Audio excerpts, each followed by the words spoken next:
Hi friends, greetings to you in the matchless name of our Lord and Savior Jesus Christ. In this video we are going to discuss about what is theology and why theology.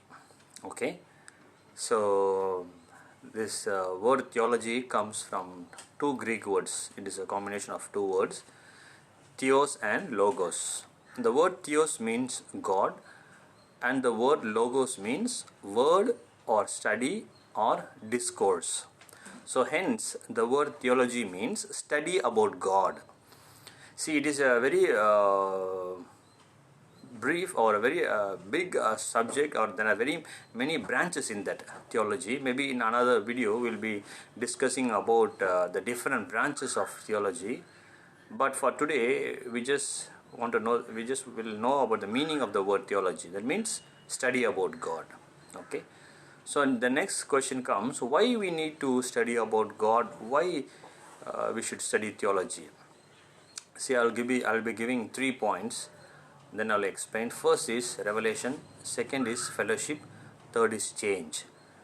The first is revelation. Since God has revealed himself in the Bible, see, from the first book, like Genesis chapter 1 verse 1 says, in the beginning God created the heavens and the earth. So from the first verse we can find that God has revealed himself in every book.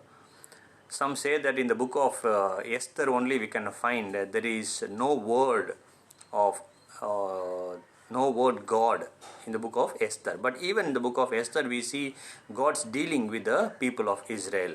In every book we can find God has revealed his nature, revealed his love, his grace, his mercy, his holiness.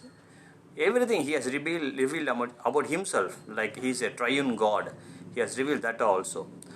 See, if God does not want us to know about him, then why should he reveal himself? Since he wants us to know about him, he has revealed himself throughout the Bible. So we have to study theology, so we have to study about God because he has revealed himself. The second thing is fellowship.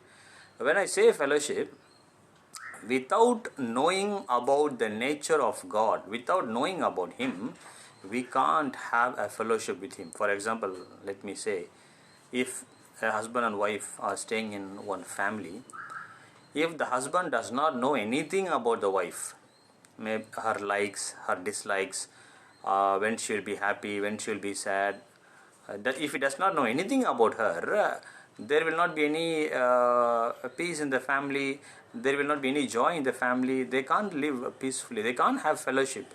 Without knowing the other person, how can we have fellowship with that person?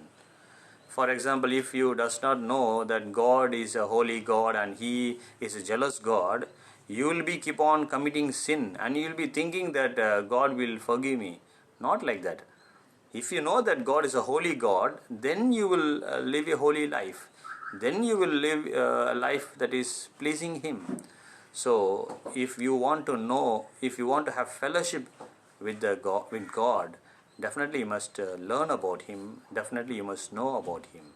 And the last one is change. When I say change, when you study about the nature and quality and attributes of God, automatically your life will be changed. There will be a change in your personal life. The Bible says in Psalm 34 verse number 5, and they looked unto him and their faces were not ashamed and they were radiant, the Bible says.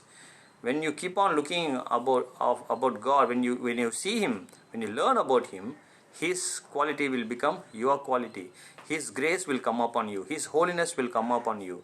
Automatically, when you keep on studying about God, there will be a personal change, a change in your life, a personal change in your life. In your walk with God, there will be a change. So I encourage all of you to study, to learn about God, to meditate upon God, so that your personal life also will be changed.